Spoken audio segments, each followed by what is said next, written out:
Welcome, everyone, to the Islanders Never Say Die podcast. I'm your host, TJ, and with me here, as always, is our NHL analyst and expert, the grumpy old man. They say there's no shame to his game because he's always the same. That's me. And with us here, we've got guest and friend there, Daniel Friedman, on the show here with us this evening. How are you, Daniel? Good. How you doing? Thanks for having me on. Oh, man.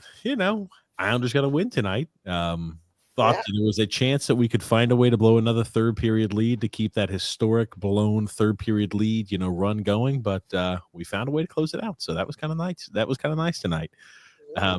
For those who are new to the show, welcome. This is an all Islanders podcast that takes place every single Saturday.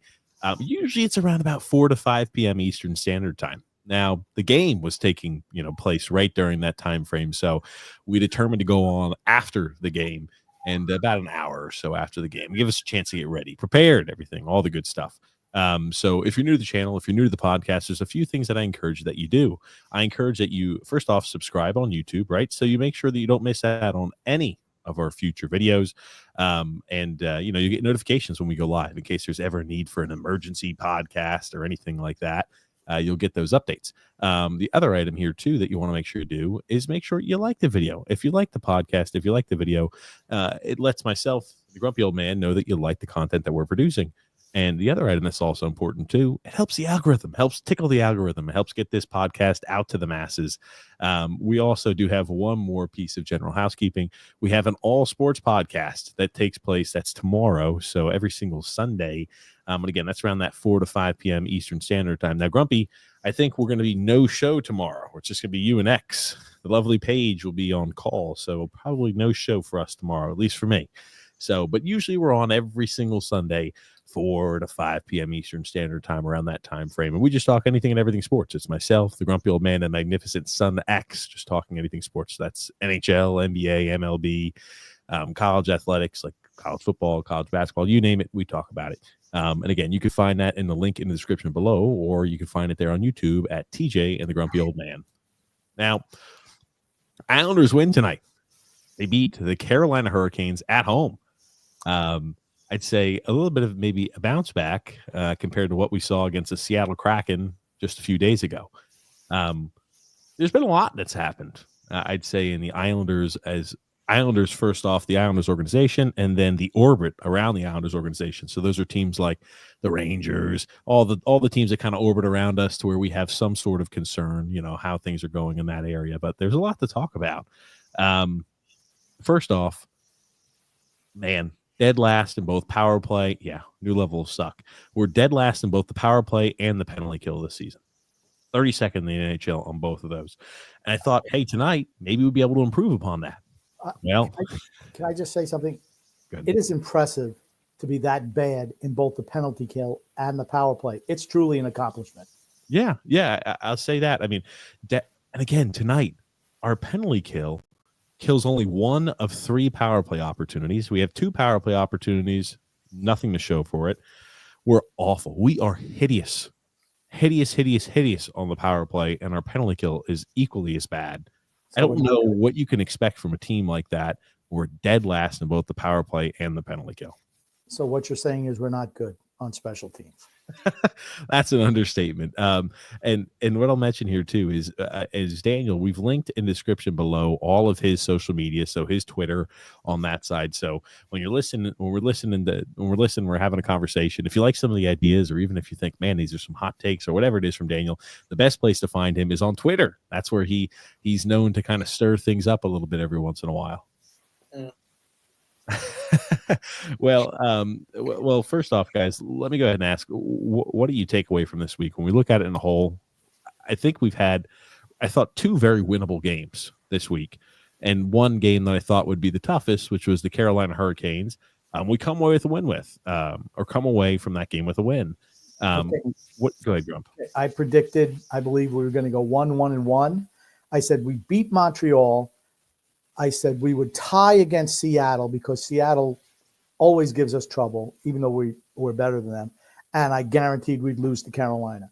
Now, okay, we beat Carolina. We lost to the worst team. Well, actually, that was a tie. And then we got shit canned against the Kraken. So, I mean, still, at the end of the day, we were 1-1-1, which is 500 over the week. Doesn't that sum them up perfectly, though? It is absolutely, it's what they are. Yeah, it's exactly what it is. Just completely average across the board. And if I had to use 4 words to describe the New York Islanders, it would be 1, 1, and 1. In a nutshell. Well, I would say it would be 3 words, and I'm going to take it from one of my favorite Christmas shows, The Grinch Who Stole Christmas. Stink, stank, stunk. Well, yeah, it's been pretty bad this season. I think fans right tonight, I'm not sure. I haven't read the room yet or how Islander fans are online or how happy or unhappy they are. But man, after that Seattle Kraken loss, the fans were ready to just pitchforks and fires. They're ready to go ahead and tear it all down. For the sake of things. And again, I think it's probably the right notion to have with this. The Islanders, I still think, and I'll say this now, and I've said this all season long, I still think the Islanders can squeak into the playoffs. That is the best case. I think they can. I agree. Nope. I think they can squeak in. And in the best case scenario, they can squeak in. And Daniel and we were just talking about this earlier, but I'll let you kind of go ahead and throw it in. But I think in the best case scenario, we can squeak into the playoffs this year. But it's not the end goal is to squeak into the playoffs. No, yeah. I think that's the problem, is that at least on paper, and I agree with you, I think that they are better than this. They should be a playoff team. But the problem is the goal has to be to aspire for more, If you're just going to go into the first round every year and you're going to lose to Carolina that is not what this is all about. So at a certain point, you have to look at your roster and say, okay, this is the highest we can go with this team, and we have to adjust or we have to tear it down and start again, The longer this goes on, frankly, and I think last year we talked about this, and I was not of the opinion that it was time to tear it down. But the longer this goes, the more you have to start to skew that way because, the window, right, the older these guys get, the more the window closes. So eventually it will reach that point where you do have to tear it down, I just don't understand what they're seeing and that makes them say, yeah, this is fine. This is fine. I don't understand from an ownership standpoint because blue is whatever it is. But from an ownership standpoint, I don't understand how you look at this and say the status quo is working.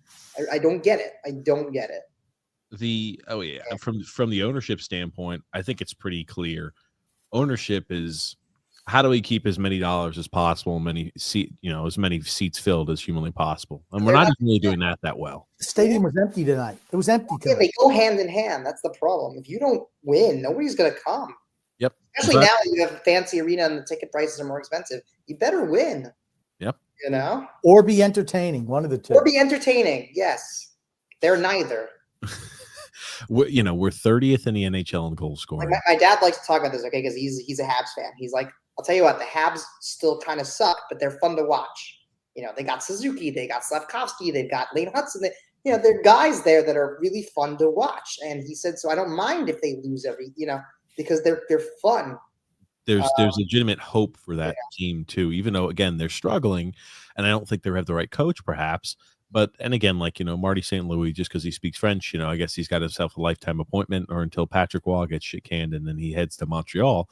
But they have a lot of young players that are taking steps in the right direction. So you can feel when you're a fan, like, okay, things are maybe starting to turn a bit. There's a reason for me to be somewhat optimistic. But when you're a team that's on their third or fourth year of complete mediocrity, where, hey, maybe we squeak in the second or the last game of the regular season into the playoffs and we lose in the first round every single year to Carolina, it's like, I'm seeing this, and it's like I'm watching the same episode on repeat 3 and 4 years in a row, and I'm like, at one point you're just going to tune it out. Yes, exactly. I only have one caveat about, you both think the Islanders are good enough to make the playoffs. Daniel, I think they can. I'm not saying they're going to. I'm saying they're good enough to. You thought on paper that they should be a playoff team. I don't. Okay. I absolutely do not, because I can name at a minimum 8 teams who will have more points at the end of the year than the Islanders will. So at this point, they have an uphill battle. I mean, Boston is righted the ship.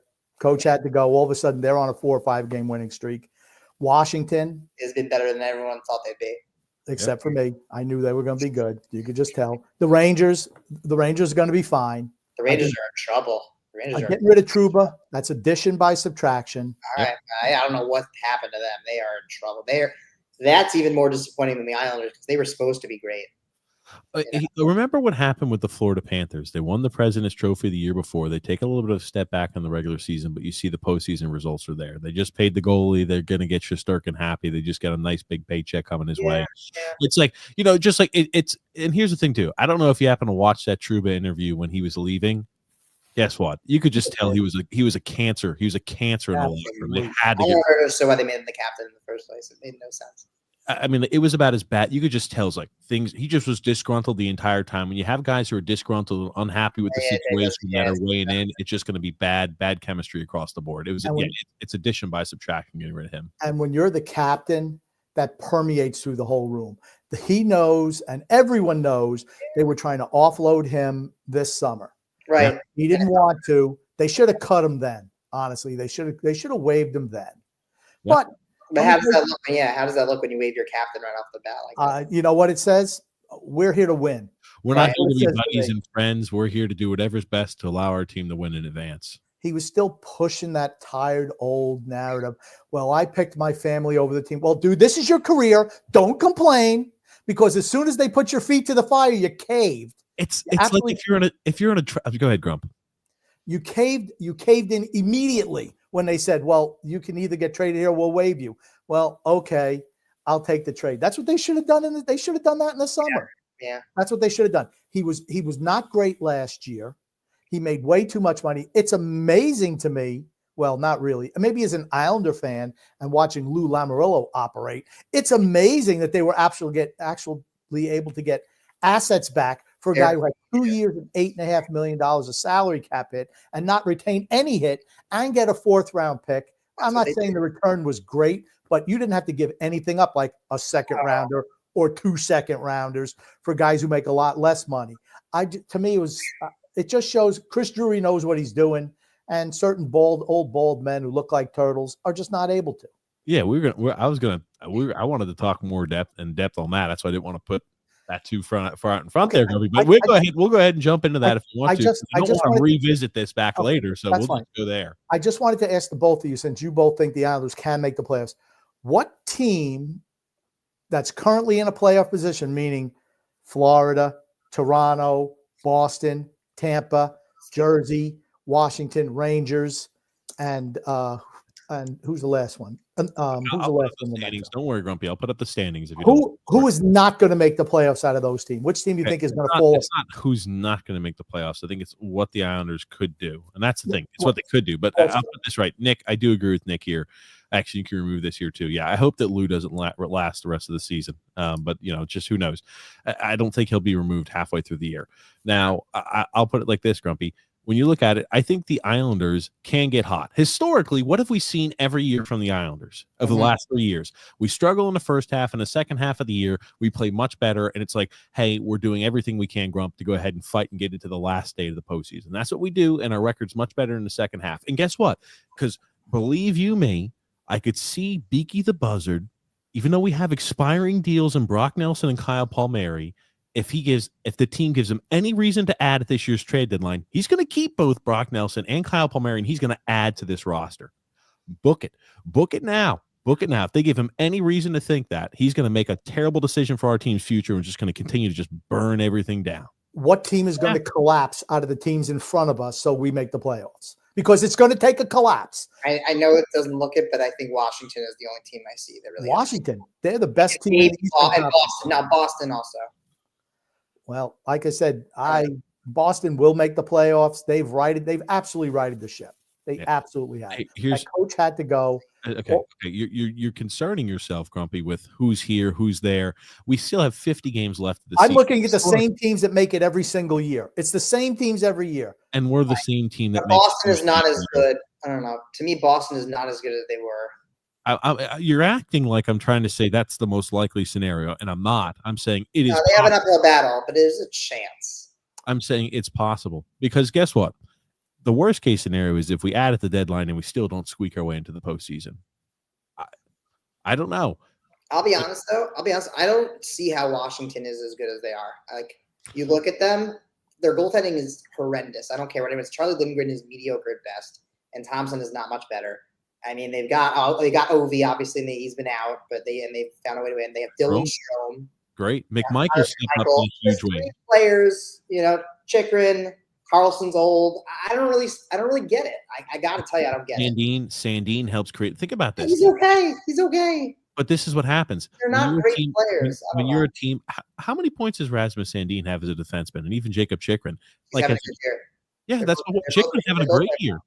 Defensively, they help create and generate offense. Their power play, their special teams is doing well. They score power play. Do you trust Charlie Lindgren in a 7-game playoff series? Do you trust Charlie Lindgren over an 82 games? No, I don't think the Washington Capitals are a threat to win a Stanley Cup, but they're definitely going to make the playoffs. I think, right from where they are. I mean, again, you'd have to have. It would be very hard for them not to, considering the hot start. But it would be a fantastic failure. But I don't see how. I don't know. I could see teams slipping off, injuries happen, whatever it is. The Islanders historically over the last few years play better in the second half of the season than they do in the first half of the season. So from that virtue alone, and Beaky the Buzzard wanting to go ahead and double down on this team like he wants to do every single trade deadline, I'm saying there's a possibility that we make the postseason. And it's not a high one, but it's still possible. I think they could jump the Flyers in the standings for sure. Yeah. Flyers are in a playoff spot. I'll put it like this. I'm not too concerned about trying to say, okay, who we're going to jump over, what's going to happen at the end of the year. I'm just saying this is a team that could maybe find a way in. Because, again, Soroka, when he plays his style of hockey, is lights out. If he gets on a roll, you roll through 10 or 12 He's better games. this year than he was last year. I don't care what certain people on Islanders Twitter say because they may or may not have a personal vendetta against the guy. Okay, he has had a good year. He's had a pretty good year. Considering everything that team has gone through, he's had a good year, much better year than he had last year. I agree. I'm not worried about him, to be honest. He's like the one guy I'm the least worried about. You must be talking about that hammerhead, Phil. I'm not going to name names. I will. Yeah. Phil's fiction absolutely hates the Islanders' best players. Hates them. He thinks Hammond Eggers, like Anders Lee, are the greatest thing, or Pierre Engvall's. But Noah Dobson was another point tonight, by the way. What a beautiful pass. Great. So he doesn't play. He's not as good at defense, so the pass is irrelevant. So that's the way these things work. So it was just just the way he used his body just to slow up and just tick it up just a half a step. Great. Without the puck, not so great. Okay. I think he's fine without the puck. And you know what else? It would help if the rest of the defense wasn't atrocious. It wouldn't matter so much. But the fact that their defense is so bad, so every mistake he makes is magnified. But like the good teams all have these guys that are offensive specialists on defense and are not the greatest without the puck. So you usually have to have another guy on that pairing that can absorb what he can't do. The Islanders have struggled to get that. Isaiah George, who plays no defense. I do like Isaiah George, though. But he plays no defense. He's an offensive defenseman. I think he's more offensively inclined than defensively inclined at this point. He doesn't play any defense. He does not play any defense. No defense. So beyond sick of the narrative that like every defenseman has to be Nick Lidstrom, where they're like amazing on offense, amazing on defense. Like, you know how rare that is? You know, and the guys who are the best on defense usually don't put up the points. No offense. I mean, you got to have somebody who can potentially run that power. I mean, so again, to me, it's more of an indictment of the unit as a whole than him personally.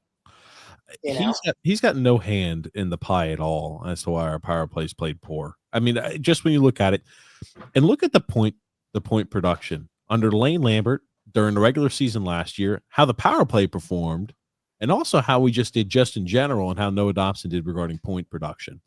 And then you see under Patrick Waugh, hey, we want all of our guys playing a 200-foot game. We want Matt Barzal throwing checks in the corner and playing all the way up and down. Again, that's not what they do. That's not their specialty. It's the reason why we're 30th in the NHL in scoring. We're dead last on the power play. We're dead last on the penalty kill. Despite having a top-tier goalie, we are dead last in the penalty kill. Yeah. The only way you can explain that, it's not like, oh gosh, oh man, we just need to go ahead and fire our special team coaches again. Oh yeah, we've done that before. Let's just go ahead and fire them again. We were terrible then, but we brought new ones in. And we're terrible now. It's an issue with. I mean, the coaching. That has to play into it a little bit, right? A little bit. John McClain is definitely whatever he's doing is not working, and I'm not saying that they have all the right horses, but you know, how many years have I been saying? It's not the coaches, it's the players. Now, there's something with this group that obviously they're missing something. There's some if factor that they do not have. That much is apparent, I think. That's right. It's called talent. That's what they don't have. It's called talent. No, they've got talent. I just think they lack the mental fortitude to actually get through 60 minutes of hockey. I actually don't think it's a lack of talent. I think it's a lack of follow through. We lay back, like even against Carolina. We started off the period getting outshot 9-1 because what did we do? We have a 2-goal lead. Hey, just like we did back under Barry Trotz, except Patrick was nowhere near as good of a coach as Barry Trotz. Let's lay everybody back. We'll lay 5 guys at our blue line and just hope and pray that we can go ahead and fend off any sort of attack coming our way. And let's hope we can make that for the entire 20 minutes. That's why we were outshot 9-1 in like the first 10 minutes of the third period. You're asking and inviting teams to score goals on you. It's the reason why we're blowing more games than we've ever done before.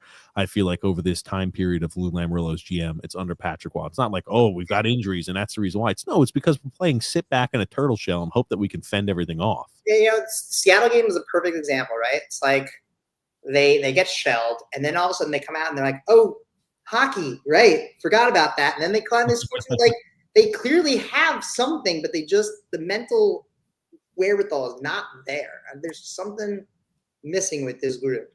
So I do. Yeah, they're not good enough. They're just not good enough. Well, they're also not good. They're not good enough to be what we want them to be. But they are better talent-wise than this. This is just a lack of awareness. This is situational awareness and not showing up for 60 minutes. I mean, on paper, there are way worse teams than this, but they're playing like those bad teams, and they're playing worse than some of those teams. So I don't understand. That's the part I don't understand. You know, I think we're marginally talented. Yeah. That's all. I think we're middle of the pack, which is where we are. I would like to pop up a comment from Freedom. Well, let's read here. Thomas A. here. He says, "Yep. Do you think that? Oh, what you just want to start doing? Go ahead, Grump. Just do whatever you want. Then I guess I'll read this comment in a second. We got the comment king here. I want to read a comment from Freedom Fun Adventure at 850, please. X, if you could pop that up, I'd appreciate it. Why don't you just read it, Grump? Well, and then we could go ahead and just better when everyone can read it. I'll read it. Here it is. My best bet is Doc Page was invited to a Christmas party and brought TJ, who destroyed the buffet table, and some other party goers left hungry and are at a restaurant right now. That is not very far from the truth. Grumpy, that couldn't wait for a comment. I don't know at any other time of the show. I like the comment. I appreciate the comment, but it needs to be inserted right then and there when we're talking about important topics. Thomas Antonetti says, "Good evening, gentlemen. Your opinion. Do you see any way that Lou steps down, and is there new blood infused into the organization? Be it Waugh going to be the GM or a young assistant from another team?" I'll let you hit on that first, Daniel. Yes, I do. I think he's stepping down at the end of the year. I really do.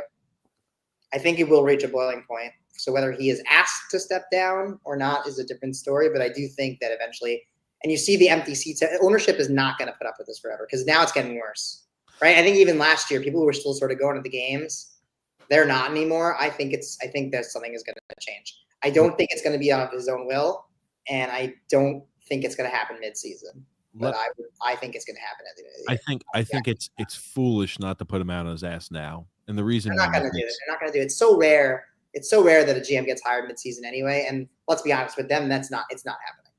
Okay, you just put an interim guy in, which is your own assistant already. I'm not disagreeing with you. I would do it too. I just don't see it. If Lou Lamoriello does not sell Brock Nelson and Kyle Palmieri at this year's trade deadline, and even entertain like Maxim Siplikov, who's on a 1-year contract, we don't do, and again, like when we're in a rebuild mode, we're going to have to get rid of assets. We're scrapping the parts. If we don't do that and get rid of those expiring deals, it would be absolutely catastrophic to our team. It'd be catastrophic to the future of this organization. Yeah, Nelson is the big one. Irresponsible. Nelson and Palmieri. Palmieri's been having the best year. Again, we talk about guys who've struggled under Patrick Waugh. Matt Barzal is one of them. Noah Dobson's one of them. Palmieri and Anders Lee are playing some of their best hockey under Patrick Waugh. Well, great. Time to get rid of them. Good. They're on expiring deals as well. See you later. Yeah. You know what the shame is? Nelson would have had more value last year. Yeah. Oh yeah, there's not many. Yeah, you look at expiring deals. There's not a lot of top tier or second line. I'm still dying on the hill. They should have traded him last year. Yeah, trade him preemptively. Dying on that hill. It's fine. I'd have been fine. My opinion on that is they're not going to let him go in season. He's not going to. I think. No, it's not going to happen in season. I think it's pretty obvious that there's a disconnect between the coach and the GM. Oh yeah. I mean. Anyone who says that that's not true, you're deluding yourself. There's a problem there. When you have Patrick Waugh saying, well, you know what, these are the players I would give him. Patrick Waugh's not a subtle guy. He's not like right. He's not. And if he's going to be there, I mean, I think he's under contract for at least another year. Is Lamoriello? I don't know. He's 83, going to be 84 years old. Come on. He's almost Stan Fischler's age. I mean, that's kind of crazy. Yeah, right? Think about it. But, I mean, he has to go. And I agree with you, TJ, that I don't think we have anyone in our front office who's ready to step up. Like I said, I've been preaching for years, bring in a young assistant that could learn under Lou for a couple of years and take over. Learning under Lou? I'm not learning anything from Lou. Well, he knows. I'll tell you what. I think he still has cachet around the league among the higher ups in the league office. I absolutely do. And it's nice to learn from a guy like that. Now, I don't think he's not capable of making trades anymore without getting fleeced. Absolutely not. But it would have been nice to bring someone in and have that transition. Now you're going to have to go out and look for someone. I opined last year, maybe whoever the assistant was, and now is the GM of Carolina, Kulski. That's a guy I liked. I like the guy as somebody who works under Billy Guerin, because I like Bill Guerin. I think he's done a great job considering the money that he's had every year with Suter and Parise coming off their cap. They have invested in younger players. Those are the type, or a team like Florida, who's your assistant to Bill Zito. That's what we need. Someone who's prolific in the modern day NHL and who knows how to utilize the salary cap and move assets to get what you need. That's what we need. We don't need another old dinosaur. We need somebody young. I want a young kid who's training under someone in those particular organizations who are good year in, year out. That's what I want. Yeah. And I don't disagree. We do need that. Again, we've talked about it. I think not getting rid of him mid-season just allows him the ability to leave one more bad impact on this team and the franchise. It really does. Well, here's a fun idea, though. Would you give the keys to Patrick Waugh and let him be coach GM? Why not? I don't know what he is as a GM. I'll be honest with you. I don't think he's much of a coach. I don't. I think he's a great motivator. I think he's a hideous coach. Great motivator, bad coach. What's my opinion on Patrick Waugh, TJ? You already thought he was going to be the next GM, and that's why he took this job. I don't think that's the case at all. When you look at the way he's talking about Lou, it's quite obvious that he's thinking, I see the ship sinking. I'm hoping I get another head coaching job or another job in the NHL after this. The last time I was out of the NHL, I spent 8 years down there in juniors. So hopefully I get a new job. He's trying to distance himself from this team and the catastrophe that is the Islanders franchise right now. I seriously think he is. Okay. Or maybe, just maybe, he's saying, if I was the GM, I'd be getting better players who would really work under me and our team would be better. Could be. Again, like, who's going to give a guy like that a GM spot? Has he done anything as a coach? Just because you can't coach doesn't mean you can't be a good manager. Here's the problem. Patrick Waugh is the kind of guy, I feel like he's like a fixer. You bring him in when you know, like, you got the pieces in place and you need, like, a good motivator, someone who can, like, really come in and, like, light the fire under their, you know. The problem is that he's now been given a roster that is, you know, it's a sinking ship with holes all over the place. It's taken on water, and that is not his thing. You know, I don't think that's what he necessarily signed up for. So I think, like, you want a team that he can build, so he knows exactly which buttons to press because he's built this team. Now there's no excuse, right? Because now this is his team. There's no complaining about Lou. There's no complaining what he has or doesn't have. You got the keys, right? You wanted the keys. You got the keys. Go make your team. And then if they lose, then it's on you, right? You know, I think that is something that works. I'm not willing to roll the dice on a chance like that for a guy who's got the only general manager experience he has is down there in juniors, where all you need to do is just put forth money and that's it. I mean, like, I'm not willing to roll the dice on a guy like that. I want a guy who's been vetted, who's been an assistant GM again, as we've talked about, from a top tier team. I don't want a Patrick Waugh coming in to be GM. Sorry. Well, get ready to be disappointed. That's all I have to say. More disappointment as an Islander fan. Who would have ever thought that would be the case, Grumpy? Honestly, I mean, I don't know who they'd bring in next, but I feel like I would just be disappointed by whoever they bring in. Anything is better than Lou. Honestly, anything is better than Lou. I'm just terrified that if we don't see his son, that's even worse. I mean, that's the only thing that could there we go. So that's the only worst case scenario. That's the only worst case scenario that's beyond Lou. But, like, when you look at it, just from the standpoint of what we've gone ahead and have in a guy like Brock Nelson and Palmieri, that's at least 2 firsts and maybe a second that you have in assets that are on expiring deals. And if you don't say, we're going to take 2 firsts and a second that help us rebuild, retool, whatever you want to phrase it as, that is just, it's a catastrophically dumb decision to make. And it's just like, if you hold on to those guys because you think, hey, we're gonna compete for a Stanley Cup. No, they're not. No shot in hell. Right. No, they're not. We may compete for a playoff spot. And that's about that is our Stanley Cup, is making the postseason. That they may not get at this point because they've dug themselves a hole. Now, did you guys go ahead, Grumpy? I'll let you finish. Just to touch on, you know, as everyone knows, I'm on Twitter sporadically, but I listen to some of these fans, and it's what I've always said over and over and over again. The reason why the Islander fans are happy with what the team is doing is because we've been so bad for so long that they'd rather have a team that's just mediocre as opposed to a team that's trying to rebuild. I kind of agree. I'll put that up because I do want to talk about that. I have an entire portion prepared there for that. I think you're right. Syndrome sort of thing. That's it. Stockholm syndrome. Well, we'll put this up. We'll put this up real quick, and I want to jump back to that there. This is the penalty that was called there on Anders Lee for goaltender interference. I'll get your guys' opinions here on this. I'm going to say it's absolutely a penalty. No, you didn't watch it, Grump? I didn't see it. I was doing something else for the Warden. I watched most of the game. I figured it was over at 4-2. You watch it, Grumpy, or you talk? Oh. Well, okay, you're going to have to go in slow motion because it's doing jump step. It sounds like you're talking like you're not paying doing attention. Jump step. Those old people do. Slow it down. Looks like it's being made out of a toaster. There you go. What's better for Grump? Not much. Wait for it. Ooh. And they called that goalie interference. Yeah, but he came all the way out there. Yeah. Yeah. I don't. They just gave offsetting penalties. He knocked his helmet off. That's a little ridiculous. Yeah. They gave knock the guy's helmet. You knock the goalie's helmet off, you're probably going to get a call. No, I'm sorry, but if you go 40 feet out of the net, then I'm sorry. Yeah.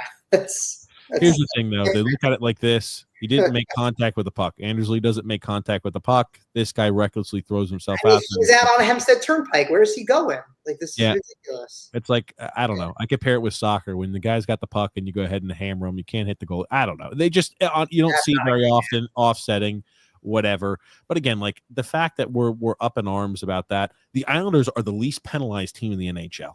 That's where I'm like, I'm sorry. Anybody who wants to talk about that, Patrick, or wants to bitch and complain, we are the least penalized team in the NHL. Just shut up and be happy that we take less penalties and have gotten less Thank penalty calls goodness. against us in the NHL than any other team. If we took any more penalties, our penalty kill might be 36th in the league. We've given up 21 power play goals, and we've only scored 9 power play goals. Our penalty kill is less than 66%. Not good. We're awful. Now you were mentioning about the Stockholm syndrome, and you're mentioning about like it just seems that fans are just happy and content, saying, "Oh well, Not it all could be a lot worse." Now this was something, and again, I'll put this up. We'll go through it. I think the thought process that a lot of fans have, and I just think it's a loser mentality is what it is, and it's unfortunate. The only way I know how to describe it. And again, Lou will never be a bad general manager to me. I think we're spoiled on expectations. I remember the 90s and the early aughts, so the early 2000s, when just reaching the playoffs felt like such a relief. The idea of a cup seemed beyond impossible. What's the difference between now and then? That's what a bad general manager situation feels like.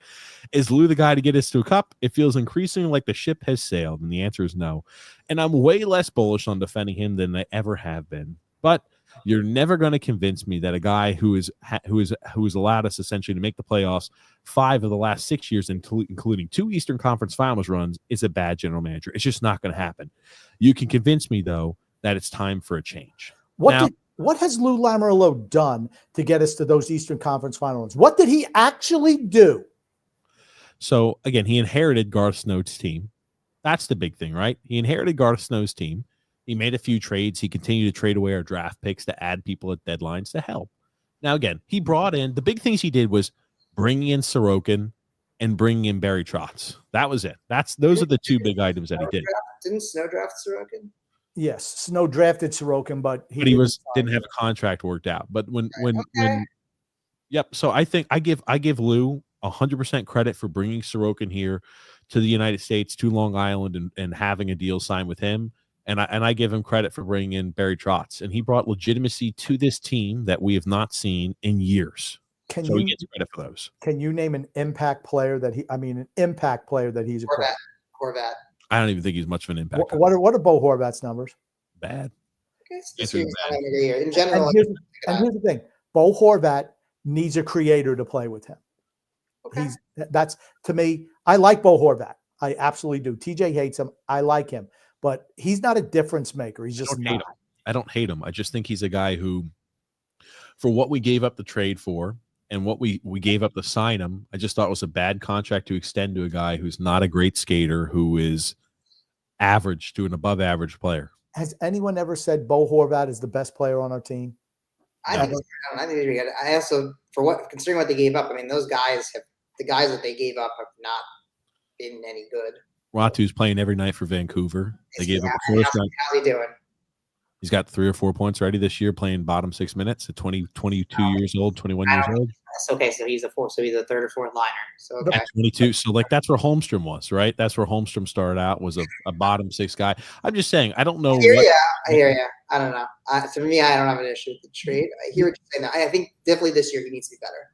He definitely needs to be better. Yeah. Good. I just didn't want to move the 1st round draft pick. That's all. Okay, because did it make a difference? Did acquiring Bo Horvat make a difference to this team? Well, ultimately, no, because they didn't do enough besides that. But not because the move was a bad move. It's because he ran out of 1st round draft picks. You can only trade one a year. I mean, that's my thing. Nothing to put us. The time to go all in was after the first playoff loss to Tampa. Yes, that was the time. Or even the second one. They didn't do it after either. And he didn't do it after either. That's why he's a failed general manager. Yeah, for me, that's the thing. I'm not going to dispute what he says that, like, okay, so we've had bad GMs and this was not okay. But the answer to his own question, right? At the end of the day, is this the GM? Is Lou the guy to get us to a cup? The answer is no. Okay, then I don't care. I don't care anymore, because that's the bar. The bar is good enough to get us to a cup. And if you're not getting there, what are we wasting our time on? He's a bad general manager because even though the team, we all know, the fans who are honestly taking a serious look at this saying, does this team compete with Florida? Does this team compete with Minnesota or Vegas? Nobody is out there saying, yeah, we're going to beat those teams in a best of 7 series. Not nobody.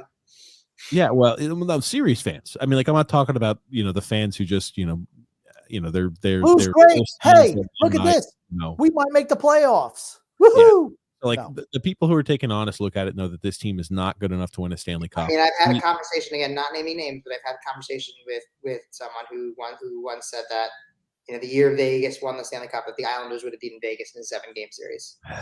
Yeah, I can only imagine. Not naming names.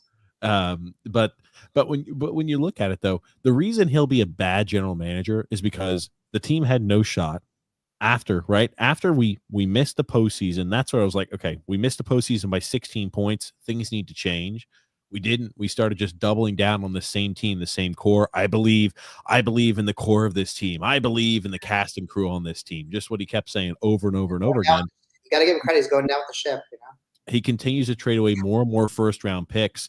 And again, right, like our first-round pick that was drafted in that year that we traded away for Bo Horvat, Axel Sandin Palika, he leads the Swedish Elite League as a defenseman in points. Again, he's 19 years old. But my thing is, you need to build. Your team is old. Right? Like they traded away the first-round picks, but here's where I don't give them a pass, right? Okay, so you added these guys. You traded first-round picks. You got these guys. There's free agency. There's trades. There are other ways to improve your team. You make hockey trades. They had assets. We don't win many hockey. They chose to double down on what they had. It was not a matter of not being able to add to these guys. It was they didn't want to because they felt that they were good enough, and that was a miscalculation. This was intentional. They thought they were better than they were, and they're not, and that's a problem. Does it bother you, Daniel, that we haven't heard from Lou this year? I believe in this core yet. No, I mean, even if he said it, would it matter? Like, well, it would just make things worse. I don't know. Yeah, I mean, like I said, I would have already moved Palmieri. I would when he was started off really hot. I would have moved him immediately. Yeah, I'll go even further. By the way, on the Stockholm syndrome thing, I think it's not just that Islander. And listen, you're talking to someone. I grew up. I started following the team in 1996, 97. They were pretty brutal, right? Yeah. I saw those bad years. Then the Pekka Yashin, the good stuff. Then the backslide. Been through all that. I don't have that. That feeling of, oh, well, at least they're not the 1997 Islanders, so everything's fine. I will also say, like, I think that this is something that has not just come from fans' personal experiences, but this is a very carefully calculated outcome from the team, okay? That for many, many years, and this is going to sound a little conspiracy theory-ish, but, okay, this is a team that for many, many years knew it had an image problem and did everything it possibly could to shut down any form of criticism or any form of negativity about this franchise. So when you do that, you create the impression among those who are willing to drink whatever you're serving them that everything is fine, and how dare anyone challenge that notion. So that is what you create after years and years and years of doubling down on that. You create this army of people that they've got the Kool-Aid, going out their ears. That's how much they have inside. And so familiar. It's a big, big problem. Speaking of this, the Islanders media cartel struck again. There was a question, and Chris Botta picked it up. Will, who also we talked with him. He would know. Yep, he picked it up too. So there was an interview. It was the post-game presser after we got rolled by Seattle. And honestly, the 5-2 end of the score was, I think it favored us a little bit. We were dominated for the first 40 minutes of action. It was just awful. Mm-hmm. They asked a question about Pierre Engvall, and there was a little bit of a critical answer. And as you know, and we can watch through this, you'll see it through NHL.com. They selectively edited it out to where that question was asked, and then they just cut to a white screen and just flipped over to a next question where it's just supposed to be a straight feed of 10 minutes of the questions and answers. That's all it is. But there was some selective editing. So was that? It's amateur hour. Yeah. But it's just like we do that type of stuff all the time. And it's just it's because any sort of like dissenting thought or opinion cannot be shared in this space of Islanders fandom because you can't go ahead and speak poorly or critically of this. And I ask, I'm like, as New York fans, I've never understood this. You're so critical of the Mets, of the Yankees, of teams like we're critical of the Jets, we're critical of the Giants, but no, the Rangers, but when it comes to the Islanders, they are not allowed to be critical of this team. The PR department makes sure that they don't. Speak on that a little bit. What do you think the inner working is on that, Daniel? You worked on that side. That's I know because I was shut down by it. I know exactly what it was, and they took me aside and they started taking issue with every little thing, and and I said, look, I'm just trying to tell it like it is, and they would do whatever they could to work around you, and they realized that okay, they're not gonna argue with me, but they're gonna start like being difficult. They're going to start denying certain things. They're going to start, making stuff up about what you're doing and giving a reason why, okay, you can't work this game all of a sudden. They start to meddle. So, because they can't really argue with what you're saying. They can't, never mind the fact that they ended up firing Garth Snow and Jack Capuano, and Jack Capuano and Garth Snow haven't found head coach and GM jobs ever since. Doesn't matter. Right. Bottom line is that this team, and Chris Bada knows this because it's happened to him. He worked for the team and they still threw him out. This team at the end of the day will shut down any dissenting opinion, and they have the press scared to death of asking any tough questions because you don't know if you're going to be next.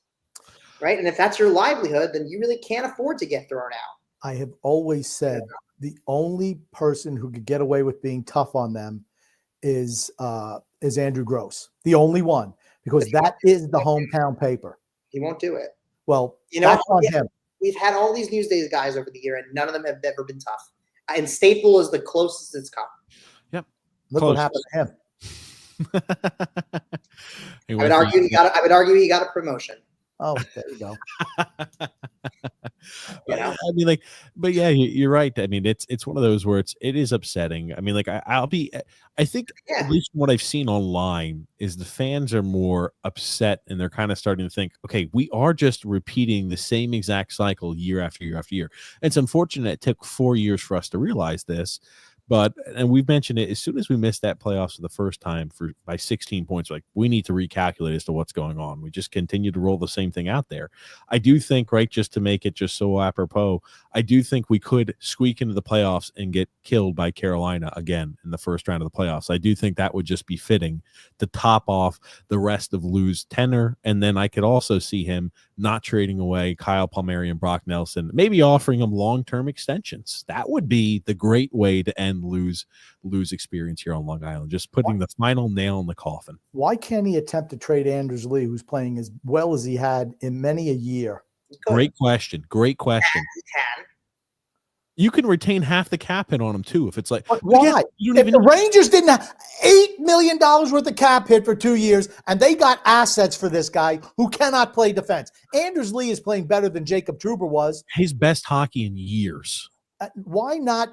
Don't tell me someone who's in a playoff picture wouldn't want somebody like that who stands in front of the net and deflects pucks. Yeah. I mean, I think those teams are definitely prefer to get someone like Nelson first, but yeah, I think there's a market. I think they could create a market. I do. I don't believe in any of this. Whenever someone just flat out says, "Oh, this person is untradeable," this guy, it's not true. We've seen it repeatedly. It's not true. Teams find ways to do this. And whenever I'm asked, yeah, well, what's your plan? Okay, sometimes I have one, sometimes I don't. But the fact is, we see it happening around the league. It is clearly doable. The GMs that are willing to get creative find ways to do it, get it done. Most of them don't have a Rolodex. Most of them don't have a Rolodex on the front of their desk. That's all I'm saying. But I mean, you seriously look at what they did. I mean, I think Chris Drury receives a lot of hate from Islander fans because he's the Rangers general manager.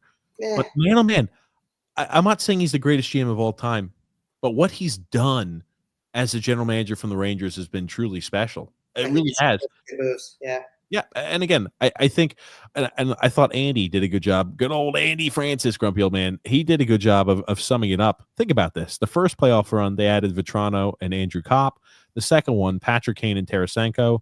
They got rid of that terrible Gaudreau contract. They got rid of the terrible Trouba contract. And for all of the talk of how much Shesterkin's going to get, think about this: he got like $1.5 million more, one some odd $1 million more than Bobrovsky got 5 years ago, and he's the best goalie in all of hockey. And I don't think that Drury's a great GM, but you know what? He's better than the guy we have. He's definitely a good GM. Yeah, I don't put him up there with Zito or Guerin or Waddell. I don't put him up there with those guys. But here's the thing: he's better than the guy we have. That's all I'm saying. I don't care for Waddell, but yeah, no, I agree. Yeah. So Waddell's in the Lou category. My book. I don't know. But yeah, no, he's definitely not better than Guerin. Definitely not better than than Drury. I think Drury's been very good. I think he's certainly been more creative. That's what you're looking for. You're looking for creativity. Well, it's easy to be creative when you have a whole lot of money. That's what Waddell. His owner doesn't want to spend a nickel. But that's a crazy. Right? The Islanders are spending money, right? Like they're pretty cash strapped. Well, yeah, but I'm just saying about Waddell. Taking it back to the original purpose of that 90s and 2000 early aughts comment. All of those general managers under Wong, they didn't want to spend a penny. We were trading for dead assets. This team is spending. They're just spending. Oh yeah. That's my thing. Like the expectations, like, I think our expectations are wrong for this team. No, our team is a franchise. It's basically a different franchise. They're in a fancy building. They've got better ownership. They got everything that they wanted in the 90s that people were worried we were never going to get. Now they have. We have everything competitive as humanly possible. A state-of-the-art practice facility, a brand new arena. We play in a big area where it's not like we're playing in Columbus. All the things they said they needed to be able to compete. Okay, so you got things. Now go compete. But and now this, and speaking about this, like the comparison of Chris Drury, again, Chris brought about this up. He says, say this about Chris Drury. He's been able to dump salary cap hits in miraculous ways. While Lou Lamoriello and the Islanders paid a price to offload 1 year of Josh Bailey and somehow couldn't get better alternatives to trading Devon Taves for 2 second-rounders. He's not wrong, and you're muted there. So I don't know what you're doing there, bud. But like again, he's 100% right there on that side, and it just makes you think back where it's like, wow, I'm seeing other general managers, even when Tampa was in that spot and they were in trouble. Think about this: Tampa for McDonough, they didn't have to go ahead and say, "Oh, gotcha. Hey, McDonough, we're going to have to eat cap and trade you away and give away assets." They say, "Hey, buddy, if you're not willing to waive that, we're going to just go ahead and let you ride the bus down there in the A." And they got rid of him. They got him away with the no trade clause. And that's when you push guys and say, "Hey, this is a business decision. What do you want for you and your family? You want it to be even worse than what I'm suggesting?" They usually pick the latter. They usually pick the easier of the two. Mm-hmm. Grumpy, you're still muted, buddy. I'm glad you're not wearing a cape, because if you were caught monologuing like this in The Incredibles, you would have been sucked up like Syndrome was. Freedom Fun Adventure says, What are you even doing, buddy? Shut what up! Are you doing? X has been over here waiting to put a comment, but you won't shut your mouth for 2 seconds. Oh, stop. We were trying. By the way, even Syndrome admits that he's monologuing halfway through and stops himself. Yeah, that's right. Even Syndrome realized it. Oh, you caught me monologuing. Yeah, exactly. But you didn't realize it. I said, why are you not putting up? Because just TJ won't shut up. I'm like, yeah, I know. He's monologuing over there. There's 3 people's on the show. Put the fucking comments up, X, and just roll with it, buddy. What are you doing? Now, I don't like that comment about Rory the dog. No, I told that. This is my point. Put him up. We will read. X, listen to me. Put him up, and we'll read. Don't worry about it, monologue boy. Shut up. X Pun 3414 says, "Can't believe these bums won it." Wow. Shadow Rider says, "I'll be better." What are you doing this for? I thought we talked about this, Grumpy. God, we did, and we said we were going to incorporate the comments in the normal course of the show, as opposed to. Just start reading them all right now. Is that what you want to do? I will touch on the ones that are more important. Jesus, just calm down, Tyrannical one. Okay, we're going to get – let me just get – go ahead, do what you want. No, we don't want to hear you opine for another 15, 20 minutes. No. Shadow Rider says, Islanders will be better when the offensive players get healthier. I'm not saying this team is a contender as of now. Okay, sure. What do you think about that? Sure. I mean, the truth is the results have not been that drastically different from when they were healthy at the beginning of the year. But I mean, yeah, sure. You want to tell me that being with Matthew Barzell is better than being without Matthew? But sure, yeah, of course. Yeah. So maybe we'll get to be like 500 as a team as opposed to below 500. Again, I don't think that they are good enough that any one player really moves the needle right now. That's really the problem. I 100% agree. It's not because Barzell isn't good. It's just, again, yeah. It's a combination of this team just lacks that it factor, and they are so inconsistent, So, I mean, sure, they'll be better to watch, and Barzell is a nice get back, but I don't think it moves the needle enough anymore because of all the other issues. That's just I 100% agree. Fortunate. Different X Mind says, what does Trouba's trade value say about what the Islanders could get for some of our expiring deals? Or is Lou going to pay an arm and a leg for a vet like Taylor Hall? He's not going to pay it. No. Taylor Hall's not going to do much. I think he was just throwing that name out there. I see. Yeah. Oh, look who's back. You done reading through comments, Grumpy? Actually, you see, it's more important we talk about the comments when we're talking about certain things opposed to having the back. You can pop them up, and we could be the arbiters and going over and discussing what we feel is important or not. Hold on. So when you say we will be the arbiters, does that mean you will be the arbiter? You can bring it up and talk about it. You could say, oh, Hashim says we need to win a lot more games. Well, yeah, I agree. Yeah, we got it. We don't need to hammer that. We've been talking about if they win every game for the rest of the season and they don't lose any, they'll make the playoffs. Yeah. He's voicing what we're talking about, Grumpy, so people can read it at the bottom. We don't need to say Hashim says we need to win more games. You understand how this is supposed to go? I've been trying to tell you this for a while, but anyway. Please stop. Everyone knows that you are so set in your ways. You're a tyrant. You're a freaking tyrant. Everyone knows it. Buddy. Okay. Freedom Front of the says Siplikov, Wally, the goalies, and a few other are positives. I don't think Wally's been a positive. We're still talking about Wally. Come on. Now, I know he's come on. I thought he played okay today. He had a good game. TJ squeaking into the playoffs is the worst case scenario, you filthy animal. No, the worst case scenario is doubling down on the team, not selling Brock Nelson and Palmieri, and then not making the postseason. That would be the worst, because that's a possible scenario too. But again, doubling down on the team is about as bad as it gets. Gail R says, I'd rather not squeak into the playoffs, and I'd rather not agree, Gail. Next, get a higher draft pick. We agree, Gail. Next. That's how we're supposed to do this, Grump. Oh, listen to me. Don't tell me how it should go, all right? All righty. You're supposed to be the host. Just do your hostal role. That's my job, Grump. It's not to opine. It is to host. Rain says, oh, no. On the Brout side, these are the best years to be the worst starting in 2026. The draft classes are very good. Oh, God. Okay. If you draft well. That's right. Emmanuel Russo says, good evening, gents. This team is as inconsistent as a group of rookies, except they are old. And that's my issue with the team. I'd much rather watch some of the kids play on this roster. Do you think Lou lasts the season? Okay. First of all, we have no kids to play because we have nothing in the system. My biggest problem is for a team, the one thing that the Islanders are consistent in is being inconsistent. And being a veteran team, it's never going to change. No growth. They are who they are. That's right. You are what your record says you are. They are who we thought they were. Right. Matthew S. goes, exactly, Grump. Who knows what I was exact about, but pretty much everything. I'm just going to go with that. Anaheim is such a shit organization for not getting assets back. Drury is nothing special. He inherited a team put together by John Davidson and Jeff Gordon. I mean, to some extent, yes. But, I mean, Drury made some good moves, too. State of Survival says Boston's falling apart. No, they're not. Not since they changed the coach. They could fall out of the playoffs. They're not going to. They have righted the ship. They're deep. Their problem early in the year, they are very similar to the Islanders with just more talent, in my opinion. But since they've gotten Sacco in there, they've gotten themselves as a, someone who's a little bit tougher on the players, not the player coach in Montgomery. We knew that had to end. And they've been really good and better defensively since he's come back. Yeah. Charles Dittmer says, I always love that little baby. The older these guys get, the less value they'll have when we have to tear it down.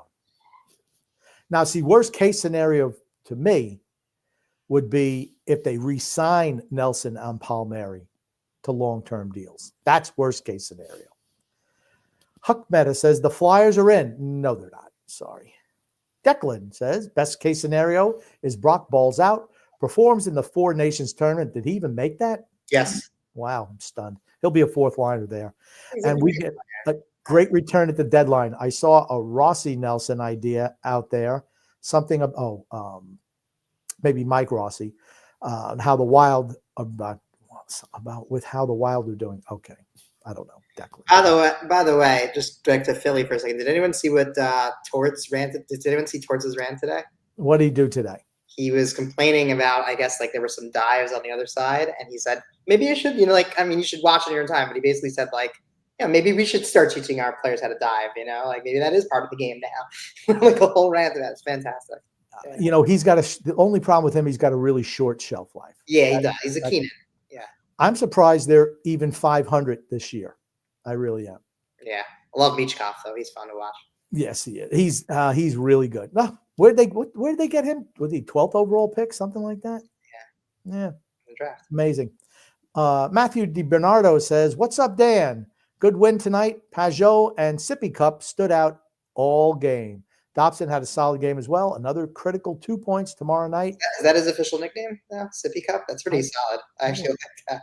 I disagree with TJ. They're not letting Siplikov go. He's not a UFA. I kind of want them to keep him. Also, he's probably not going to be that expensive to keep. So why wouldn't he be part of whatever they do going forward? I don't know. Yeah, he's 26, and he's not a UFA. Yeah, he's not the issue. I don't know. Nelson and Palmieri fine, but keep Siplikov. I don't see. Yeah. Frank Suffren. I don't know if Frank is Suffren or if his name is Frank Suffren. Says the Devils will get keefed. Okay. Rangers will stray, the Flyers will go off course, and the Islanders have a clear path. Hashtag lose strong. I'm not going to rip you, Frank. I don't know you, but I'm going to disagree with you. Yikes. Gungun goes, the Rangers trade old farts and get better. The Islanders retain old farts who become bedwetters. That's fair. I think that's a very fair assessment.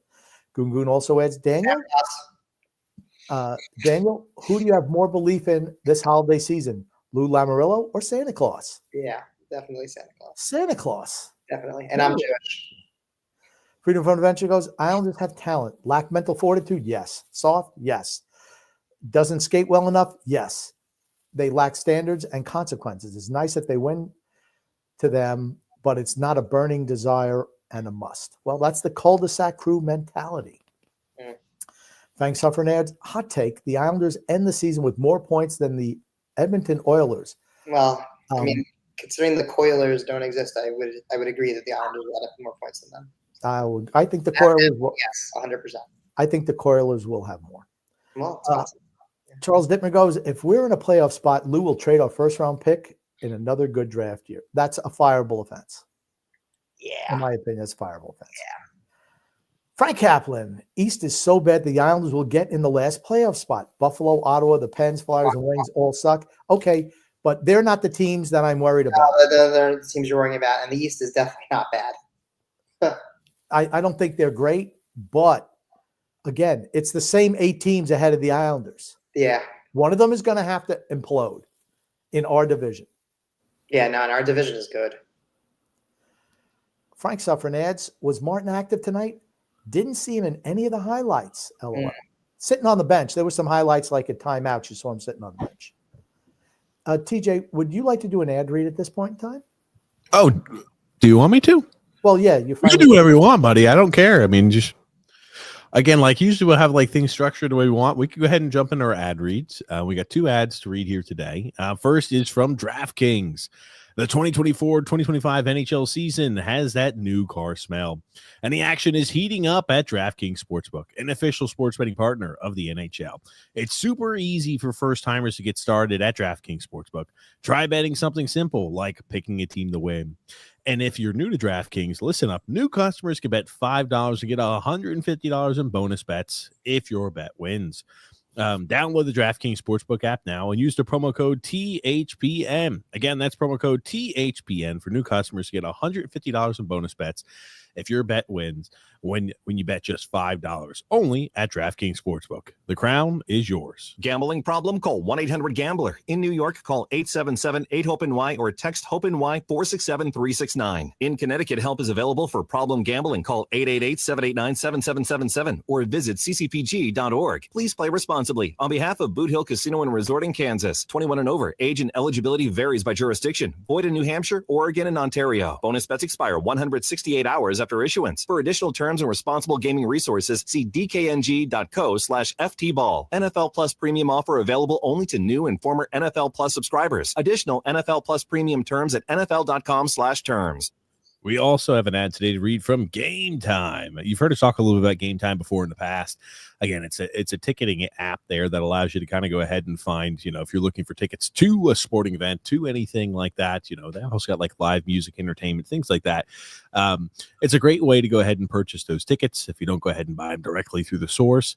Sometimes things get sold out, but I will tell you, at least for NHL games, there's no better way to watch an NHL game than in person. You kind of feel you kind of feel a little bit, the emphasis when the checks are thrown, the body checks are thrown, and you kind of get, enthused there. It's just a great atmosphere. If you've never been to a live hockey game, definitely a high recommendation to be able to go ahead and see that.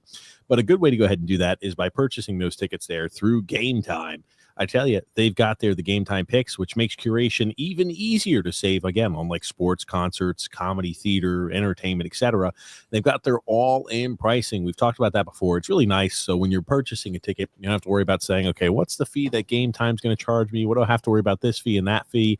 I'm paying $41, but in the end, it's costing me $80 a ticket.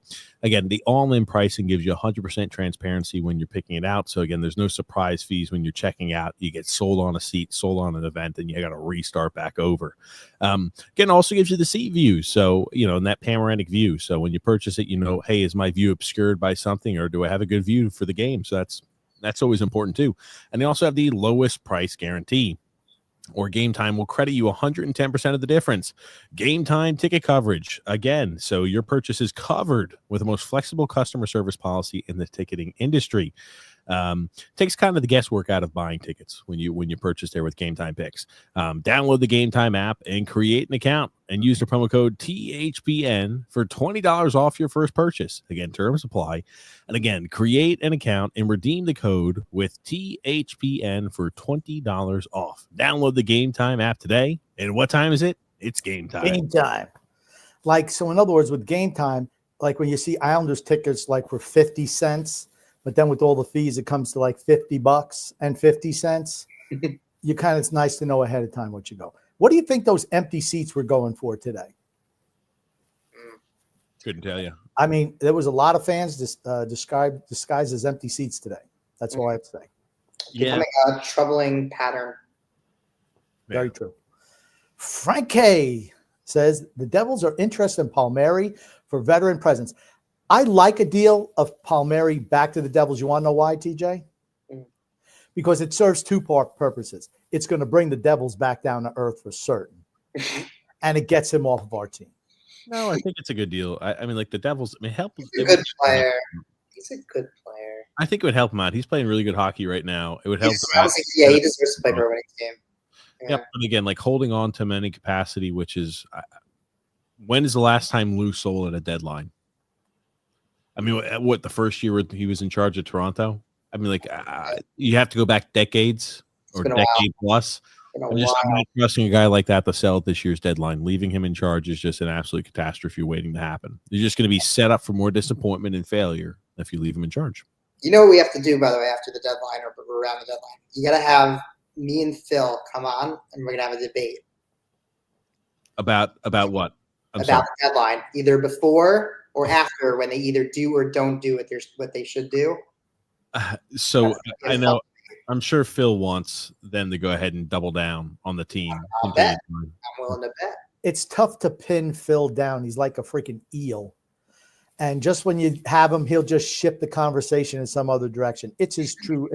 Honestly, it's his true strength. Very good. It's not hockey knowledge, that's for certain. He just moves around. Tony Cheese says, I work 2 jobs, just bought a home and 3 kids. I didn't realize you could buy children nowadays. And he bought 3 of them. Good for you. I'm very busy, man. had some rare free time and spent $12 for ESPN Plus so we can watch the Islanders lose to Seattle. What a joke. See, you should have got game time, and maybe it would have been cheaper than $12 to go to the game. I don't know. Xpun3414 adds, I think Rock can be a good coach. He just needs players who care and are good. You know, you could say that about every coach. They all, the really guys who are good coaches, you know, they have good players who care. It makes you a good coach. I think Patrick Watt needs that, though. Like, he is a fixer. He steps in, and like when the guys are there, but they need a little bit of an extra motivation, I really do think that's a sweet spot. And what do you feel about what do you think? What do you think, TJ, are his greatest strengths as a coach, Patrick Watt? Well, I'm not going to talk about that. I just wanted to follow up on Daniel's part there. I think from that standpoint, the guys have to be. He's a good. I think he's a good manager of maybe players and how they interact with them. I don't think there's any sort of issues in the room. He's a real good player coach. It's like, and again, I don't think necessarily it's going to resonate well, but you'll understand it like this, Grumpy. It's like Zinedine Zidane managing Real Madrid. There's so many good players on the team. When you have the talent there, when you have guys who it's like, man, we have so much talent. The parts are really good, but the sum doesn't add up. I think a guy like Patrick Waugh is a great coach because he gets everybody firing the same direction. He can motivate them. He can bring them all together. But again, for a team that doesn't have a lot of talent, doesn't have a lot, he's not a good coach for it. That's the problem. It's a good coach, wrong team, wrong roster for it. But I do like, though, that he's willing to hold players accountable. You know, I mean, say whatever you want about Pierre Engvall. Like, you know, Patrick Waugh does not mince words when it comes to this guy. You know, and he's willing to take him, you know, to the shed, you know, out to the, you know. So yeah. I appreciate that. I think we've been kind of clamoring for that for a while, right? It's like this accountability thing. So it's nice to see. I don't know. I wanted to ask about your shirt, Daniel. Did you wear the Sonic the Hedgehog shirt for the specific reason for the memes, or did there's a specific reason you wore the Sonic the Hedgehog shirt? It was just next on the rotation, to be honest. I'm sorry if that's the most boring answer possible, but no, it was. Like yeah. I was hoping you'd ham it up a bit, but Daniel, when I say Call of Duty is better than Sonic, and it's seriously, what the frick is you guys' problems? Saying Sonic's a terrible franchise and saying, oh, forget Sonic, I'm playing Call of Duty. Yeah, he's got a point. I'm with you, man. I'm with you. Call of Duty? I have a little message to Call of Duty. Do you want to know what I think of Call of Duty? Well, I'll tell you what I think of Call of Duty. This is what I think of Call. I think we get the point. But fair enough. Yeah, I'm with you, man. Man. David DeJesu says, hi, guys. I heard that Johnny Boychuk is learning under Lou Lamoriello and will be the next GM of the team. I hope that's not the case because I like Johnny Boychuk. I don't want to see him besmirched in my eyes by being yet another failed general manager on this team. Yeah, the irony is if they would have done something with someone like Bill Guerin, we would have ended up with a good general manager. There you go. There you go. Why didn't we end up with him, right? We ended up with guards, all these former players. It can't be the one that's actually a good GM. Is that surprising? And here's the thing. Everyone who leaves the Islanders or gets fired, they never get another job. They never did. Never. None of them. No. When was the last time someone left the Islanders as a head coach or a GM and got the same job? Scott Gordon, maybe. Well, was he a full-time? Did he even become Ted Nolan? Did he get another head coaching job? Ted Nolan never got another head coaching gig. Yes, did he? No, never. I don't think he did. Think about how many years ago think about how many years it goes back. Now Barry Trotz elevated to GM, but not coach. But he left on his own, I think. And it's different. Barry Trotz, he would have gotten another coaching job. Let's be real. Now, here's a little comment. Go ahead, TJ. You want to hit on this? Well, this is from Rod Brendamore. He was interviewed today, and he was asking about, are the Islanders a different type of team now compared to when they faced them in the playoffs? He said, you know what they're getting. You know what you're getting every night. They're going to try to make you beat them. They don't beat themselves, and they make it hard to get rush opportunities. They play it tight, and we got to make sure that we're not trying to open it up and to feed in because that will not be good. Now, and I think that's what they did in the second period. They just started forcing a little much, and they just lazy on the back end. It's just like if you're a Hurricanes fan or Canes fan, you're just kind of like, how bad is that? But again, when you read that comment, oh, they just try not to lose is what that screams to me. Hey, we just try to stick around in games. It's the reason why we lose a lot of games or blow third period leads and every game is close, because that's the way we play. Let's just try to hold on and pray that we get some points. That's it. That's the whole, that's what the team does. Let's get us to overtime. That's a nice way of saying that. Hey, let's try to hold on to our lead and get into overtime. Very true. Freedom Fund Venture says, TJ, why do you feel Watt isn't a good coach? I believe he is, but this is a flawed roster. Lou is smart. He hired his son as assistant GM knowing the team wouldn't hire him. He is a Kamala type second. Now, to answer that question there, X, that's why we'll leave that up there for a second, okay, or not. To answer the question, though, I don't think that Wah is a good strategist on the ice. Just from like a pure coaching perspective, any coach that says, for your most skilled players, I want you playing a 200-foot game. I want you throwing body checks in the corner. I want you to go ahead and fighting for loose pucks and everything like that. Okay, you don't have guys like Rantanen doing things like that. You don't have Connor McDavid throwing body checks out there. The guys that are superstars and really talented in the league, the guys that play that 200-foot game are so few and far between. Ovechkins don't grow on trees. And again, he wasn't even always engaged in the defensive side of the zone.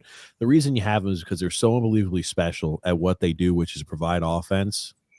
And again, like trying to jam those square pegs in round holes that Barry Trotz always did, that Patrick Waugh tries to do. I'm just not a big fan of that. Yeah, I'm with you. I think every player has a specific role to play, and like trying to shoehorn them in, it doesn't really work. I mean, sometimes it does. Like I think, like Barry Trotz is a good example of this, right? In Washington, he did get some of those players to adapt certain aspects of the game. Yeah, it was just enough that they still did what they did best. It wasn't a complete like, okay, now you need to go all be Patrice Bergeron. That doesn't work. And this is a similar thinking, by the way, to, I guess, like, again, I think criticism of some of the players on this team. You know, not every defenseman is going to be Nick Lidstrom. Not every forward is going to be Patrice Bergeron. You have to take the different strengths and weaknesses of these players and use them to your advantage, you know? And that is something that is critical and part of every good hockey team. You know, they have snipers who that's what they do. And then, when the puck's in the other zone, yikes. But you know what? On the power play, you know, you get him open in the circle, he's going to score. And so you don't give a shit as much about the other, you know. Then you have, you know, the third line checkers that are playing more of a two-way game. And, you know, this is just what is part of a team. So I don't understand, to be honest, why so many people don't understand this still. But that's just the way hockey works. Not every player, it's not like a programmatic type of thing where they're all clones. You know, it's just the way it is. It's a matter of getting the right mix. Good coaches tailor and alter their system to the talent that they have. They don't try to shoehorn guys in with skill sets that are not conducive to their system. It's just that plain and simple. That's what the really good coaches do. Yep. David Jajesu says, I said this from day one, just making the playoffs is not good enough. I've had enough of being a borderline team. You know, and, you know, if you think about it, you know, there's a borderline personality type. You kind of, sometimes you're good, sometimes you're bad, not bipolar, but, you know, something like that. And that describes the Islanders in a nutshell. Charles Dittmer says, bring back snow. Nah. Let it snow, let it snow, let it snow. Pass. I will say this. I kind of do wonder how that would have looked if he ever had financial backing. It doesn't matter. Nah. At least he moved guys and won some trades. I will say that. I was about to say, I'm not sure there's really any. He won the Ryan Smith trade. I really can't. I mean, and Andrew McDonald trade.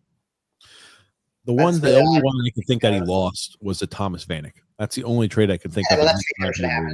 He won with Boychuk and he won with Leddy.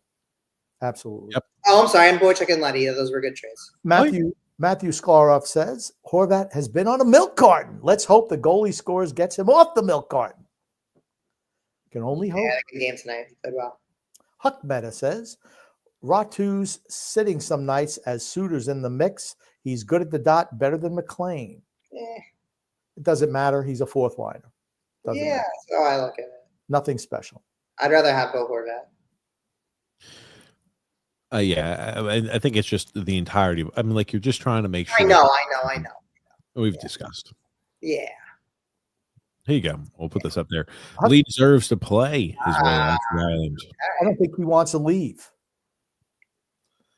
Worldly Rider Grump. Oi. Say die. The Islanders suck. Go Leafs, go. Oi. Leafs fan. Different X minds. What's the worst Lou move? Trading Devon Taves? Yeah, that's it. Signing Chara after the Isles Eastern Conference appearance? Trading away 4 first-round picks. Devon Taves was the worst deal. Yeah. Because you weakened yourself. You had a young defenseman, a puck mover who worked very, very well with Scott Mayfield.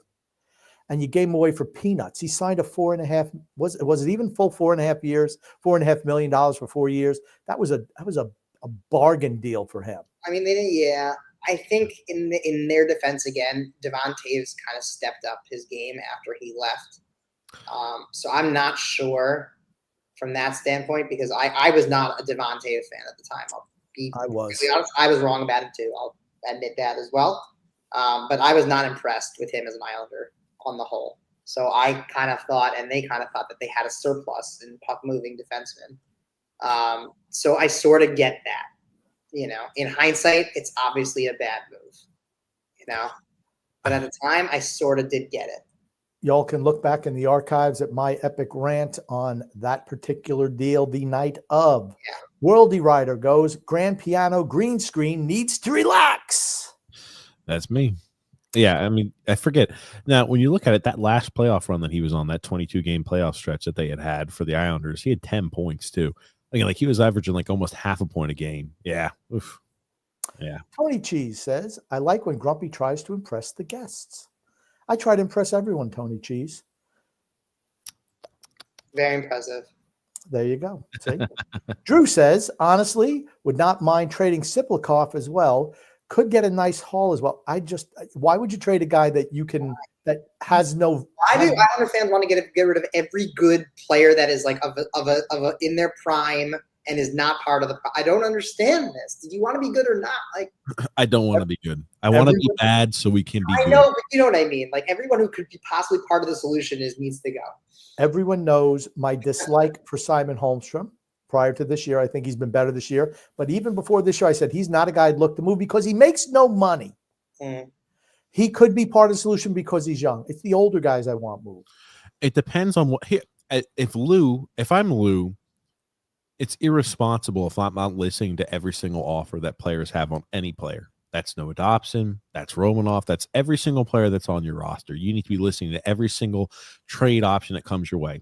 And if somebody's willing to give you a hefty haul for a guy like Siplikov because they like him and they want him to be part of their team in the core in the future, you have to listen to those trade offers. And let's say Siplikov, right, you're having conversations with his agent. He says, hey, I'm looking to sign a long-term deal. I don't even know what he would want. But again, that's the thing. As long as he's not looking for a killing or he's not asking for way too much money, great, then entertain keeping him. But you have to listen to all the trade offers that are coming his way too. That's fair. But I'm not moving Siplikov. He doesn't make any money. He's 24, 25 years old. He's one of the guys who's actually looked good this year. I like him a lot. I'm a big fan. I mean, he's not the greatest skater, but again, he's got his strengths. But he's a younger guy. He's 26. Okay. You know what? He's not 33. 36 is a good age. He's in his prime, and he's got 16 points in 28 games playing the power play, first power play, and playing top 6 minutes. His first year in North America. Yeah. Not bad. He's not 33 and 36 years old. Right. He's not a 38-year-old goalie. A very, very team-friendly deal. Yes. I'd be fine with that if it's a team-friendly deal. But I just am not sure a guy like that who's been getting paid peanuts in the K and got paid peanuts here is going to say, let me sign a team-friendly deal in a spot where it's right now he's on a very team-friendly deal. Oh, yeah. Mm-hmm. What do you think realistically his contract would be next year? It's not going to be that much. If anything, it's going to be a bridge. $5-6 million a year. Oh, no way. No way. What do you think a guy like that gets? What do you think a guy like that gets on a free agent market? Maybe he's not, but he's not an unrestricted free agent. He's he has to prove that he can do it again. Second of all, he's still. Are you sure he's not? He's not going to get that. He's not a UFA. No. You sure he's not a UFA? That's what Philly Fish is. I think he's an RFA. But even if he was, I'm saying team's not going to give it to you based on 1 year of that. Anyway, you got to do it again. 27 at the start of next year. I think he's going to get a bridge deal. and then he's going to get a prove-it bridge deal. Then the next one you have to worry about. 2.5, 16 points 3 in million. 28 games. 16 points in 28 games. Here's my prediction: 2.5, 3 million a year. That's my prediction. Yeah, you're nuts. Okay, he has no leverage. He has no leverage. He'll be 27. I don't think he's an RFA at the age of 27 years old. He has no leverage. He'll be a UFA, I think. Oh yeah, maybe. He'll be 27 years old at the start of next year. He's not an RFA. They signed a 1-year deal. And that's why they signed the 1-year contract then, so he could go ahead. Before you go too crazy on this, maybe you should check on it. Okay, I'll check on it. Don't worry. And what do you have 1 year of RFA left? I don't know. If I'm him, I'm not saying, yeah, let me sign a contract 2 years. That'll be 27 and my 28-year-old year, which are in my prime, for $3 million a year. I just don't think that's good business for him or his agent. All right, X. Let's see. Chris Weber says, TJ, more like King George? That's right. Interesting. Carlos C., I'm going to say Cordiero, says, surprise Dobson doesn't make the Canadian team. Not me. He's not played well this year. No, he's not played as well as he needs to. I have a lot of opinions about the Canadian team. Huckmeta says, what's your opinion of Brant Clark? I don't like anyone whose last name ends in first name ends with a T. He'll be 1 year of RFA. He'll have 1 year of RFA. There you go. So you watch 2.5, 3 million. Also, don't you think we should have picked Brand or Brandt? What's with the? Yeah, and the last name is Clark. I mean, come on. Yeah, I don't know. Frank Suffren loves TJ. Yeah. By the way, Tiplikov, I checked. He's an RFA next year, and then he's a UFA the following year. There you go. So he's got 1 year of RFA. So they have to patrol. Okay. There you go. He will be back next year. Frank Suffren goes, TJ to be hired by Lou next year. Maybe as somebody who can carry his poop bucket or something. Because he's old. I'll be fired there shortly after, as long as they clean house. I'd be happy. Get rid of him. Clean house. Simple as that. Start restructuring. I mean, I don't know what else is to say about it. So can we do, since we're pretty much at the end of the show, can we do what's coming up this week and make our predictions for the week? I kind of like that. Oh yeah, sure. I was 1-1-1. I predicted last week. We went 1-1-1, not with the right teams. I'm interested to see how I can go. How my record is like how Mike Francesa used to go. It's a win. It's a win. That's right. And it doesn't matter if they're at the end of the week. It's like, hey, how many points are we going to get? Yeah. Senators tomorrow. The Kings on Tuesday. Right. Thursday against the Blackhawks. Oh, that's interesting. Daniel, you're the guest. We'll let you go first. Oh boy. Is it mean if I just say they're going to lose tomorrow because it's a back-to-back? And I think they're losing tomorrow as well. Now the Senators are also on a back-to-back, and they are playing right now. I understand, but the Islanders are on the back-to-back. So yeah, that's the only part that I'm concerned with in this equation. So I mean, having said that, they will almost certainly win now that I predict them to lose. But I'm going to go with a loss there. Regulation. And then we get to Tuesday, Kings. Yeah, they're gonna lose that game. Yeah, I agree. They'll split with the Blackhawks, and I'll say one of those losses is in overtime. So. Okay. Now the Blackhawks technically is a Sunday game, so we'll be on the show again on Saturday. So I'm just going to go with the 3 games. My prediction is we go 1-2. I think we lose to the Senators, we lose to the Kings, we beat the Blackhawks. What will probably happen is we'll lose to the Senators, beat the Kings, and then lose in a disgusting fashion to the Blackhawks. But I said we go 2-1, 2-1 over this spurt. 2-1 for TJ. Okay. I don't know how we could do anything else if the team. They're getting awfully close to that. Oh, well, it's time for us to fight for our jobs again, like Lee did multiple years ago, where it's like, hey, the team, we're on the deadline. Hey, we need to work hard and to show them they need the reason to believe in us. They're kind of teetering in that, but it's just a lot earlier in the year that they're teetering where, oh, you need to believe in us. You can't break up the cul-de-sac crew. So for that reason alone, we're going to start kicking into the overdrive of, hey, our playoff push now. And we're going to go sputtering out at the end of the season because we can't do it over a 50-game stretch. But I think they're going to start it now. So we're going to have a little bit of an upward swing. So I do think we go 2-1. Senators, Blackhawks are wins. I think we lose to the Kings. And maybe we'll lose in overtime. And you'll start to see everybody saying, we're on a 4-game point streak. Don't count them out yet. We've got Duclair and Matt Barzal coming back and Pelican skating. Things are great. Well, yeah, I'll buy. I could buy the 2-1. I don't know. I could buy it.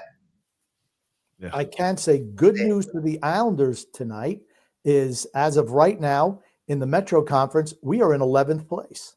All right. So there you go. You mean in the Eastern Conference? Eastern Conference, yes. Okay. Sweet.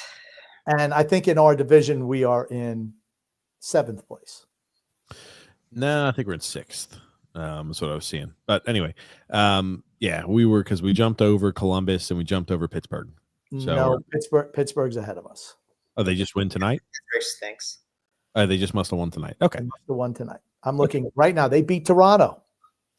Toronto's kind of struggled a little bit this year. And Pittsburgh has been playing pretty well lately. I still don't believe it. Neither do I. But yeah, they have been playing better lately.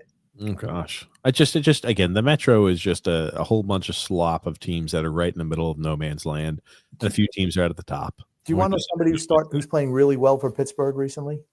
Crosby, Philip Tomasino, since he got traded there. He certainly is.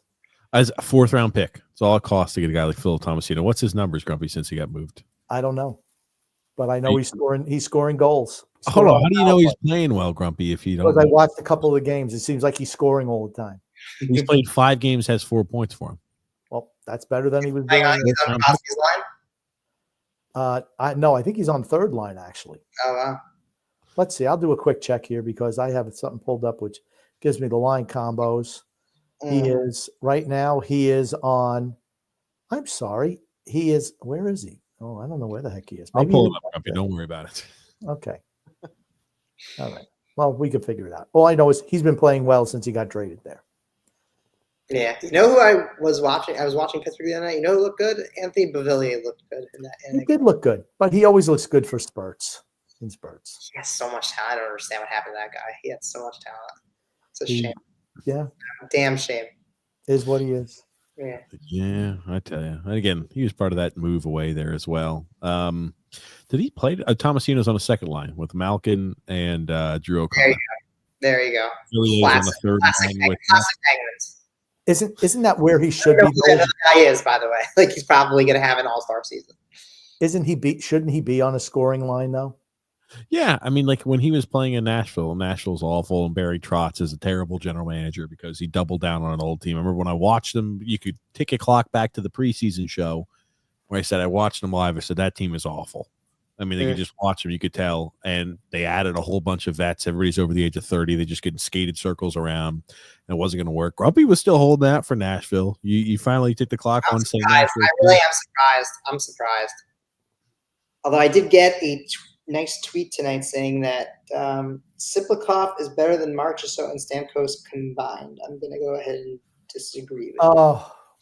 Only a moron would say that. Is that from Phil? I'm not naming names. It's Phil. He says a lot of dumb shit.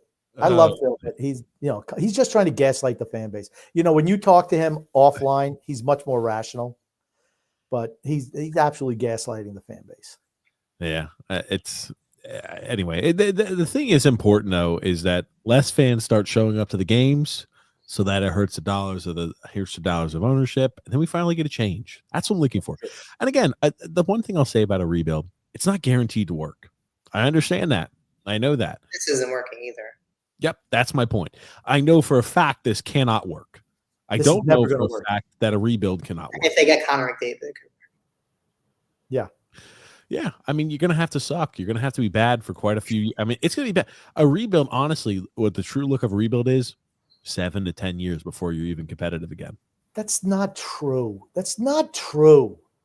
Competitive when it's up? I will say that. I will say this. If they have to go rebuild again, at least we did get 2 Eastern Conference final runs before they had to tear it down. Because I will say that, right? Again, as much as it doesn't excuse the incompetence after that, right? We've had to rebuild, then it totally failed, then we had to rebuild again. There were some results for a while.